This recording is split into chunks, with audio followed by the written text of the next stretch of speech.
नमस्कार, आदाब, अभिनंदन, आभार। आप सभी लोगों का स्वागत है फिजिक्स वाले भैया यूट्यूब चैनल पे। और जहाँ तक आप लोगों को मालूम है कि हम लोग यहाँ पर क्लास कंडक्ट करते हैं फिजिक्स से रिलेटेड, और फिजिक्स से रिलेटेड क्लास के संदर्भ में कुछ ऑफलाइन बैचेस के बारे में जानकारी की। हमारा जो क्रांतिवीर से अग्निवीर बैच है वो शुरू हो रहा है। 15 मार्च से शुरू होना था, जो अब बढ़ करके 18 मार्च से शुरू हो रहा है, और जिसकी फ़ीस है मात्र और मात्र 350 रुपीज़। तो जो भी लोग इसको कोर्स को परचेज़ करना चाहते हैं वो 1 अप्रैल तक इस कोर्स को परचेज़ कर लें, क्योंकि उसके बाद उसकी फ़ीस हो जाएगी 499 रुपीज़।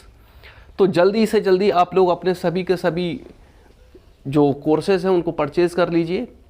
इसके बाद इसके आगे बढ़ते हुए हम लोग बात करेंगे आज के प्रमुख सेशन में क्या क्या हम लोग कवर करने वाले हैं। तो सबसे पहले आज हम लोग कवर करेंगे इलेक्ट्रिक फील्ड, यानी कि वैद्युत क्षेत्र। वैद्युत क्षेत्र से रिलेटेड सारे के सारे जितने भी कॉन्सेप्ट्स हैं उनको क्लियर किया जाएगा, और फिर उसके बाद हम लोग आगे बढ़ते हुए चलेंगे किस तरीके के क्वेश्चन पूछे जा सकते हैं अलग अलग सभी एग्ज़ाम्स के बारे में। तो ये क्लास लगभग सभी लोगों के लिए है, बढ़िया तरीके से इसको आगे चलाएँगे। आप लोग सेशन को लाइक कर दीजिए, और इसके बाद आगे की क्लास में आप लोगों के लिए जो सेशन आने वाला है उसमें आपके लिए एक बेहतरीन कोट आप लोगों के लिए कि पहचानो अपने आप को, पहचानो अपने आप को, भरपूर हो अपने आप में तुम, पहचानो अपने आप को, भरपूर हो अपने आप में तुम, दुनिया की तरफ मत देखो क्योंकि सबके बाप हो तुम। चलो इसी के साथ एनर्जी के साथ हम लोग आगे बढ़ते हैं, अपने सेशन को शुरू करते हैं।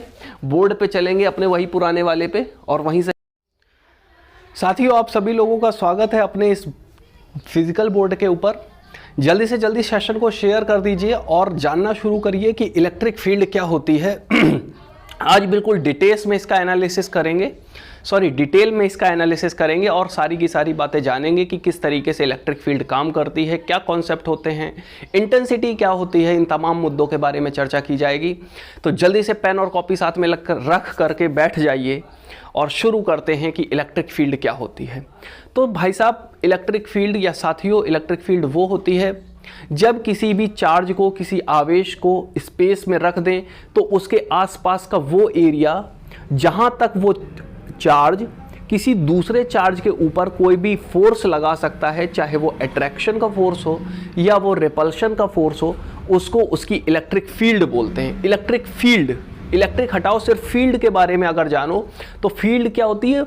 वो एरिया जहां तक आपका प्रभाव है, जहां तक आपका इफेक्ट जाता है ना, जहां तक आपका भौकाल चलता है ना। तो जहां तक चार्ज का भौकाल चलता है उसको चार्ज का फील्ड बोलते हैं, और चार्ज होता है इलेक्ट्रिक, इसलिए उसको इलेक्ट्रिक फील्ड बोलते हैं। तो किसी भी चार्ज के आसपास का वह एरिया जहां तक वह किसी दूसरे चार्ज के ऊपर कोई फोर्स लगा सकता है वो उसका इलेक्ट्रिक फील्ड कहलाता है। इसको कैपिटल ई से डिनोट करते हैं। इसको किससे डिनोट करते हैं? कैपिटल ई से डिनोट करते हैं। अच्छा, इसके अलावा इसकी डायरेक्शन वही होती है, इसकी डायरेक्शन वही होती है जो कूलॉम के फोर्स की डायरेक्शन होती है। इसकी डायरेक्शन वही होती है जो कूलॉम के फोर्स की डायरेक्शन होती है। यह एक वेक्टर क्वांटिटी है, वेक्टर क्वांटिटी है। चलिए, इतनी बातें जान ली तो अब मैं अपनी डेफिनेशन पे वापस लौटता हूं। मैंने कहा था कि इलेक्ट्रिक फील्ड क्या होती है। इलेक्ट्रिक फील्ड किसी भी चार्ज के आसपास का वो एरिया होता है जहां पे वो किसी दूसरे चार्ज के ऊपर कोई फोर्स लगाता है। मान लिया कि कोई एक चार्ज Q था जिसके आसपास का कोई क्षेत्र ऐसा है जहां तक उसकी इलेक्ट्रिक फील्ड फैली हुई है, उसके आसपास का वो क्षेत्र जहां तक वो इलेक्ट्रिक फील्ड फैली हुई है। अब यहां पे अगर हम एक चार्ज Q0 लेकर के आते हैं और इनके एरिया में घुसते हैं तो जाहिर सी बात है कि ये जो प्लस का Q है ये इनके ऊपर एक फोर्स लगाना चालू कर देगा, और जैसे ही ये फोर्स लगाना चालू कर देगा तो इसके ऊपर एक फोर्स लगना शुरू हो जाएगा जो हो जाएगा F = Q × E। अगर हम इसमें से Q0 को इधर भेज दें तो E बराबर हो जाएगा F/Q0। यानी कि इलेक्ट्रिक फील्ड क्या होती है? फोर्स और उस चार्ज के मैग्नीट्यूड के बीच का रेशियो क्या होती है? इलेक्ट्रिक फील्ड होती है। अगर हम इस Q0 की वैल्यू 1 कूलॉम रख दें तो इलेक्ट्रिक फील्ड किसके बराबर आ जाती है? इस फोर्स के बराबर आ जाती है। तब हम क्या कहेंगे कि किसी भी चार्ज की इलेक्ट्रिक फील्ड उस किसी एक यूनिट कूलॉम आवेश के ऊपर लगने वाले फोर्स के बराबर होती है।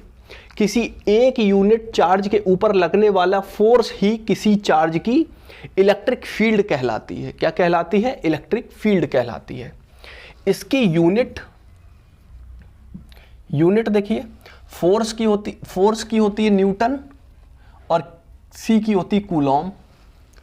तो क्या हो जाएगी? न्यूटन पर कूलॉम। ये क्या होती है? इसकी यूनिट होती है। या फिर दूसरी भाषा में हम कह देंगे वोल्ट पर मीटर। अभी इसके बारे में भी डिस्कशन होगा कि ये कहां से आया, ठीक है। अच्छा, इसकी डायमेंशन यानी कि विमा क्या होती है? डायमेंशन यानी कि विमा क्या होती है? सीमा नहीं, विमा क्या होती है?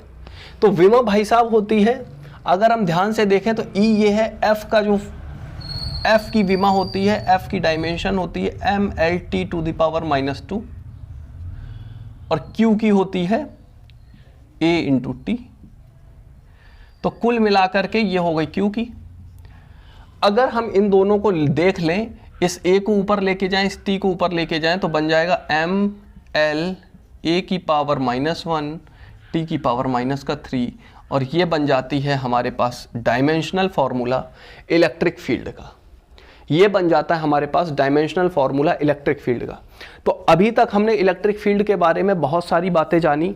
उनमें से कुछ बातें ये हैं कि किसी भी चार्ज के आसपास का वो एरिया जहाँ तक वो किसी दूसरे चार्ज के ऊपर कोई फोर्स लगा सकता है, चाहे वो अट्रैक्शन का फोर्स हो, चाहे वो रिपल्शन का फोर्स हो, ऐसे एरिया को उस चार्ज की इलेक्ट्रिक फील्ड कहते हैं। ऐसे एरिया को उस चार्ज की इलेक्ट्रिक फील्ड कहते हैं। अच्छा, हमने यहाँ पे एक चार्ज प्लस क्यू ले लिया है, जिसके आसपास का ये जो एरिया है ये क्या है? इसकी इलेक्ट्रिक फील्ड है। अगर हम इसमें से कोई एक चार्ज Q0 लेकर के आते हैं तो इसके ऊपर एक फोर्स लगेगा जो कि हो जाएगा F = Q0 × E। अगर हम इस Q0 को इधर भेज दें तो E बराबर हो जाएगा F/Q0। जब E = F/Q0 हो जाएगा तब हम कहेंगे कि किसी भी चार्ज के ऊपर लगने वाला फोर्स उस चार्ज के मैग्नीट्यूड और इलेक्ट्रिक फील्ड के मल्टीप्लिकेशन के बराबर होता है, या किसी भी चार्ज के ऊपर लगने वाला इलेक्ट्रिक फील्ड फोर्स और उस चार्ज के मैग्नीट्यूड के रेशियो के बराबर होता है। अगर Q0 की वैल्यू 1 कूलॉम रख दें तो E की वैल्यू F के बराबर आ जाती है। उस कंडीशन में क्या कहेंगे कि किसी भी चार्ज की मैग्नेटिक फील्ड किसी यूनिट टेस्ट चार्ज पर लगने वाले फोर्स के बराबर होती है। किसी भी चार्ज की इलेक्ट्रिक फील्ड किसी भी टेस्ट चार्ज के ऊपर लगने वाले फोर्स के बराबर होती है। अब यहाँ पे इसकी यूनिट क्या होती है? इसकी यूनिट होती है न्यूटन पर कूलॉम या फिर वोल्ट प्रति मीटर। इसको E से डिनोट करते हैं। ये एक वेक्टर क्वांटिटी होती है। इसका dimensional formula mL A⁻⁻1 T⁻⁻3 होता है। इतनी बात समझ में आई? अब अगर इतनी बात समझ में आ गई होगी तो हम लोग अब भैया इस पे आगे बढ़ते हैं।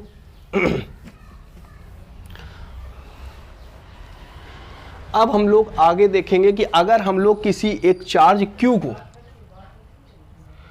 Q को स्पेस में रखें और इसकी इलेक्ट्रिक फील्ड में किसी r डिस्टेंस पे, अब भाई ये इलेक्ट्रिक फील्ड फैला रहा होगा। अगर ये इलेक्ट्रिक फील्ड फैला रहा होगा तो इससे कुछ डिस्टेंस r पे अगर कोई हम टेस्ट चार्ज Q0 रख दे तो उसके ऊपर टोटल जो इलेक्ट्रिक फील्ड है वो कितनी लगेगी? E कितनी लगेगी? तो अगर हमने यहाँ पे कोई चार्ज Q रखा है तो Q0 के ऊपर कितनी इलेक्ट्रिक फील्ड होगी या इलेक्ट्रिक फील्ड की इंटेंसिटी कितनी होगी अगर ये r डिस्टेंस पे रखा हुआ है। तो अगर ये r डिस्टेंस पे रखा हुआ है तो हमें पता है कि इस Q0 के ऊपर एक फोर्स काम कर रहा होगा और वो F बराबर होगा Q0 × E। यानी कि जो इस चार्ज की वजह से इस पॉइंट P के ऊपर जो इलेक्ट्रिक फील्ड की इंटेंसिटी होगी उसका और इस चार्ज के मैग्नीट्यूड का मल्टीप्लिकेशन ही क्या होगा? उस चार्ज के ऊपर लगने वाला फोर्स होगा।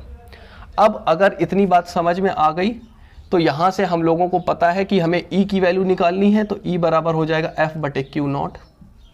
अब सुप्रसिद्ध कूलॉम के नियम के अनुसार सभी लोग इस बात को जानते हैं कि दो चार्ज के बीच में लगने वाला फोर्स होता है F = K(Q1Q2)/r²। भैया दादा इतनी बात सब लोगों को पता है कि नहीं है? नहीं पता है भैया तो उठा करके कूद जाओ घर के ऊपर से। 1/4 πε0। हटो, इसको ऐसे नहीं लिखेंगे, हम सीधे सीधे लिखेंगे K(Q1Q2)/r²। K(Q1Q2)/r² और Q0 की वैल्यू ये है। अब यहाँ पे देखो, एक Q1 की वैल्यू Q है, Q2 की वैल्यू Q0 है, तो यहाँ से हो जाएगा KQ(Q0/r² इंटू Q0। Q0 से Q0 उल्ला दो तो E की वैल्यू आ जाएगी KQ/r², है ना, KQ/r²। ये हो जाएगी इलेक्ट्रिक फील्ड। और इलेक्ट्रिक फील्ड एक वेक्टर क्वांटिटी है, तो इसके ऊपर एक वेक्टर लगा देंगे। अभी नहीं लगाते हैं क्योंकि नहीं तो फिर हमें r कैप का गुणा करना पड़ेगा। वो मैं अभी बाद में सिखाऊंगा कि वेक्टर क्वांटिटी कैसे निकालते हैं, उसके एक मैग्नीट्यूड का और डायरेक्शन का किस तरीके से मल्टीप्लिकेशन होगा, माइनस का साइन कैसे आएगा, वो सारी बातें सीखेंगे। फिलहाल के लिए इसकी इलेक्ट्रिक फील्ड की वैल्यू जो कि मैग्नीट्यूड है KQ/r² आ गई। कहने का तात्पर्य क्या है कि किसी भी चार्ज की जो इलेक्ट्रिक फील्ड होती है वो इसके डिस्टेंस के इन्वर्सली प्रोपोर्शनल होती है, यानी कि E inversely proportional to 1/r²। ठीक है, E = 1/r², E inversely proportional to 1/r²। अच्छा, तो आज के वीडियो में हम लोगों ने यहाँ तक चर्चा की। वीडियो ज़्यादा से ज़्यादा लंबा ना हो, इसमें कॉन्सेप्ट के साथ साथ बहुत सारी चीज़ें आगे जुड़ती जाएं तो बड़ा ही आसान चीज़ें होंगी। तो कॉन्सेप्चुअल तरीके से इसको आगे बढ़ाने के लिए जाहिर सी बात है कि मैं अगले वीडियो में इनका डिस्कशन आपके साथ आएगा। मैं अभी रिकॉर्ड करके डाल दूंगा, लेकिन बाकी के अलग अलग वीडियो के फॉर्मेट में आपको चीज़ें मिलेंगी। इसके बाद कुछ ज़रूरी जानकारी आप लोगों के लिए है। आप लोगों के लिए ज़रूरी जानकारी कुछ नहीं, सिर्फ एक कहानी सुनाना चाहते हैं। आप अगर सुनना चाहो तो ध्यान से सुनना।